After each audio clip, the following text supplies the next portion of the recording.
नमस्कार, मानस Mishra all news India में आप सभी का बहुत बहुत स्वागत करता हूं। पश्चिम बंगाल में वोटिंग हुई और उस वोटिंग ने अब तक के जितने भी रिकॉर्ड थे वोटिंग परसेंटेज की, वो पश्चिम बंगाल की जनता ने तोड़ दिए। और इस वोटिंग ट्रेंड से जो परिणाम है आखिरकार क्या दिखाते हैं और कितनी सीटें कौन हासिल कर पाएगा, बहुत सारी अटकलें आ रही हैं। जहां बहुमत का आंकड़ा 148 का था, इस 148 के बहुमत के आंकड़े में पहले फेज में ही 152 सीटों पर वोटिंग हुई। यानी पहले ही फेज में डिसाइड हो गया कि कौन 100 मतलब 152 में 148 सीट बहुमत का आंकड़ा क्रॉस करेगी पहले फेज में। इसका मतलब साफ हो गया था कि ये पहला फेज, चूंकि इसका परसेंटेज बहुत था तो जाहिर सी बात है क्लियर हो गया कि मैंडेट शायद किसकी तरफ जा रहा है। बहरहाल हम लिए चलते हैं आपको वोटिंग ट्रेंड्स की तरफ। आगे दिखाएंगे सीटों के कुछ ऐसे पोल्स जो आपको बताएंगे कि आखिरकार समझने में आसानी होगी कि सत्ता में कौन काबिज हो रहा है और कौन सत्ता से बाहर जा रहा है। आप अगर पश्चिम बंगाल से हैं, ये आंकड़े जो हम दिखाने जा रहे हैं, तो आप जरूर कमेंट बॉक्स में लिखिए कि आखिरकार ये आंकड़े आपको लगते हैं कि ये सही हैं, तो कमेंट बॉक्स में जरूर लिखिएगा और वीडियो को लाइक शेयर जरूर करिएगा। चलिए आपको सीधे तौर पर लिए चलते हैं उन आंकड़ों की तरफ जो आंकड़े बहुत कुछ बयां करेंगे ममता बनर्जी सत्ता में रहेंगी या उनकी विदाई होगी। पहला आंकड़ा आपके सामने देखिए, बंगाल का phase 1 voting percentage, seat trend और एक्सपर्ट एनालिसिस। अगर बात करें तो कुल वोटिंग परसेंटेज दो आंकड़े फर्स्ट पेज में वो 89 से 92% तक रहा है, यानी कि ये रिकॉर्ड वोटिंग हुई है। सीधा ट्रेंड अगर संकेत बताएं तो हाई टर्नआउट यानी करीबी मुकाबला।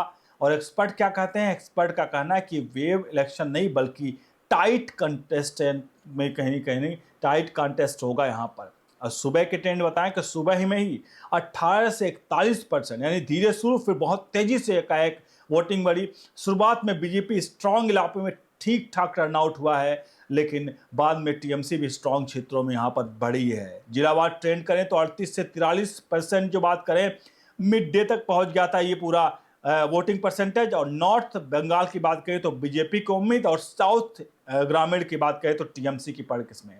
एक्सपर्ट की बात करें तो मिक्स पैटर्न, क्लियर वेव दिखती हुई नजर नहीं आ रही है। और सीटों का दायरा बात करें तो 152 सीटें फेज 1, 80 सीटें हाई कॉम्पिटेटिव, मतलब 80 सीटों पर जो था वो काफी कंपटीशन है। 50-50-50 के 5 टाइप सिचुएशन यहाँ पर नजर आ रही है। रिकॉर्ड टर्नआउट ये दिखाया जा रहा है, चूंकि आज़ादी के बाद हाईएस्ट टर्नआउट है ये। और हाई टर्नआउट मतलब दोनों पार्टियों को फायदा, टर्नआउट न्यूट्रल फैक्टर बन सकता है। तो ये वोटिंग टर्नआउट आप समझिएगा।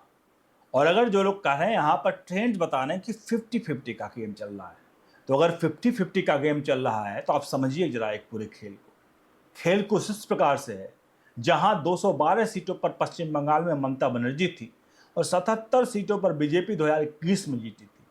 और अगर 50-50 का मामला चल रहा है तो वोटिंग ट्रेंड्स कहीं ना कहीं इशारा कुछ और कर रहे हैं कि कौन आ रहा है कौन जा रहा है। फिलहाल हम उस आने और जाने की बात नहीं कर रहे हैं, सिर्फ बता रहे हैं आपको वोटिंग ट्रेंड से क्या चल रहा है मूड। अब चलते हैं यार जिला वाइज बात करते हैं, जिला और बेल्ट वाइज क्या है आंकड़े आपके सामने नजर आ रहे हैं। अब देखिए फेज 1 में डिस्ट्रिक्ट वाइज सीट जो ट्रेंड थे, एक्सपर्ट बेस्ड प्रोजेक्शन बात करें तो नॉर्थ बंगाल जो है कोच बिहार, यहाँ पर जयपुर जलपाईगुड़ी से लेकर के आगे जो कुल 25 से 30 सीटें हैं। टीएमसी के ट्रेंड बात करें यहाँ पर मध्यम है, बीजेपी की ट्रेंड बात करें यहाँ पर मजबूत है। यानी 25-30 सीटें जो नॉर्थ बंगाल की हैं वहां पर बीजेपी मजबूती से लड़ती हुई नजर आ रही है। यानी बीजेपी का कोर बेस हाई टर्नआउट से फायदा हो रहा है। यानी कि नॉर्थ बंगाल में 25 से 30 सीटों में यहाँ पर बीजेपी को फायदा होता इस वोटिंग ट्रेंड से दिख रहा है। अब बात करें तो इसके अलावा दूसरा डुआर्स और टी बेल्ट की बात करें तो 15 से 18 सीटें हैं। टीएमसी यहाँ पर वीक और मीडियम हो सकती है, लेकिन बीजेपी ट्रेंड में मजबूत स्ट्रांग हो सकती है। चूंकि संकेत के बताऊं तो ट्रैबल टी वर्कर स्विंग बीजेपी वर्कर, यानी कि यहाँ पर बीजेपी को फायदा दिख रहा है। अब यहाँ मालदा की बात करते हैं तीसरा, और मुर्शिदाबाद। ये मुर्शिदाबाद सबको पता है बाबरी मस्जिद वाला एरिया जहाँ पर वो बना रहे थे। 25 से 30 सीट है, लेकिन फिर भी टीएमसी की यहाँ पर मजबूत पकड़ दिखाई पड़ रही है। बीजेपी ट्रेंड में थोड़ा वीक नज़र आ रही है क्योंकि यहाँ पर माइनॉरिटी है, रूरल टर्नआउट है, टीएमसी को एज है यहाँ पर, यानी कि मालदा में। आगे बढ़ते हैं अगले जिला और क्षेत्र बेल्ट की तरफ। अब देखिए आपके सामने इंडस्ट्रियल बेल्ट बात करें, आसनसोल, तो यहाँ पर 1520 सीट है। टीएमसी यहाँ बराबरी, यानी कि बीजेपी बराबरी, प्योर सिंह जोन है। यहाँ पर ये नहीं कह सकते कौन किसके पास जा सकता है। Industrial waste Asansol Durgapur side में ये टफ फाइट होगी और किस तरफ ये 15 से 20 सीट जा सकते हैं ये बड़ा ही बता पाना मुश्किल हुआ। इसके अलावा जंगल महल की बात करें, पुरलिया, बंकुरा, झारग्राम की बात करें तो 20 से 25 सीटें हैं। यहाँ पर टीएमसी मीडियम है लेकिन बीजेपी यहाँ पर स्ट्रांग है। बीजेपी वर्सेस टीएमसी के यहाँ डायरेक्ट फाइट है, लेकिन इन क्षेत्रों में बीजेपी स्ट्रांग है। साउथ रूरल बंगाल की बात करें, कुल 25 से 30 सीटें हैं। यहाँ पर टीएमसी स्ट्रांग है, बीजेपी मीडियम है। वेलफेयर स्कीम यहाँ पर इम्पैक्ट हो सकता है। इसके अलावा सीबी अर्बन मिक्स एरिया जो है 10-15 सीट है, इन्हीं बराबरी पर यहाँ पर लगभग टाइट फाइट देखने को मिल सकती है। कैंडिडेट फैक्टर यहाँ पर बहुत इंपॉर्टेंट होगा। इन कैंडिडेट के चेहरे पर यहाँ पर वोटिंग हो सकती है। ये मैंने अभी वोटिंग ट्रेंड्स के बताएं। अब मैं जो आपको आंकड़े दिखाने जा रहा हूँ ये आंकड़े अभी के नहीं हैं, 9 अप्रैल के आंकड़े हैं। जो क्या कहते थे, जो पोल्स थे 9 अप्रैल यानी चुनाव जब से शुरू हुआ, प्रचार शुरू हुआ तब से पहले के आंकड़े हैं, बिफोर 9 अप्रैल। दिमाग में रख लीजिएगा, ये अभी के आंकड़े नहीं है। जो ओपिनियन पोल मैं पुराना दिखा रहा हूं, जहां पर अलग अलग एजेंसियों ने सर्वे किया था, उसके आंकड़े अब आपके सामने हैं। देखिए एबीपी न्यूज सी वोटर ने जो दिया था मार्च एंड में दिया था, 155 से 165 सीट दी थी टीएमसी को, बीजेपी को 115 से 125 सीट, 5 से 10 सीट अन्य के खाते में। यहाँ पर क्लियर टीएमसी को क्लियर लीड दिया था। यहाँ पर इंडिया टुडे माई एक्सिस जो इंडिया थे उसमें अर्ली अप्रैल में वो हुई थी यहाँ पर सर्वे, 150 से 170 सीटें टीएमसी को दी थी, 110 से 130 सीटें बीजेपी को दी थी, 5 से 12 अन्य को टीएमसी को यहाँ एडवांटेज था।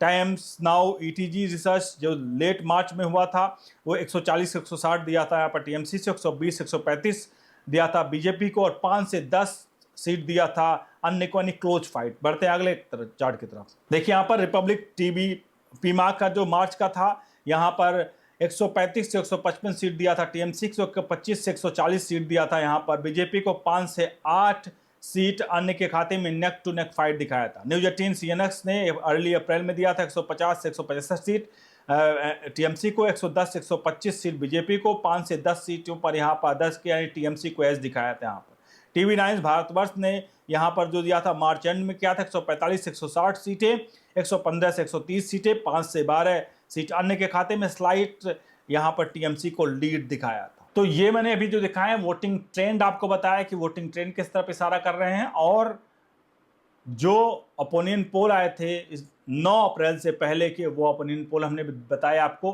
कि कौन सी पार्टी लीड कर रही थी। फिलहाल अभी जिस तरह के चुनाव, जिस तरह की चीज़ें आई हैं, चूँकि हाई परसेंटेज यहाँ वोटिंग का हुआ है, वोटिंग टर्नआउट ज़्यादा थी, इसलिए माना जाता है कि जब भी वोटिंग टर्नआउट ज़्यादा होता है तो एंटी इनकम्बेंसी होती है।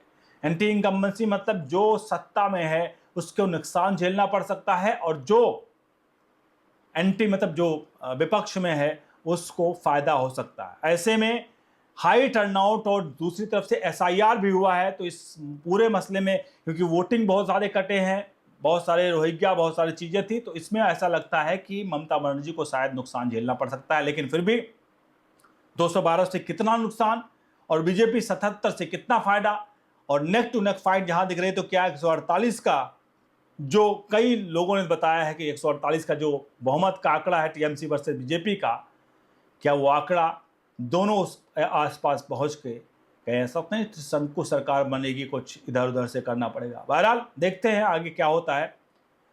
आप कमेंट बॉक्स में अपनी राय प्रतिक्रिया जरूर दीजिए। बंगाल से अगर हैं तो आपको क्या लगता है कि कौन सीट कौन जीत रहा है, और जो हमने आंकड़े बताए कुछ वोटिंग ट्रेंड्स के, आपको क्या लगता है इन आंकड़ों में कुछ आपको लग रहा है कि कुछ संकेत मिल रहे हैं, तो कमेंट बॉक्स में जरूर लिखिए। वीडियो को लाइक शेयर करिए। बने रहिए न्यूज़ इंडिया के साथ। बहुत बहुत धन्यवाद।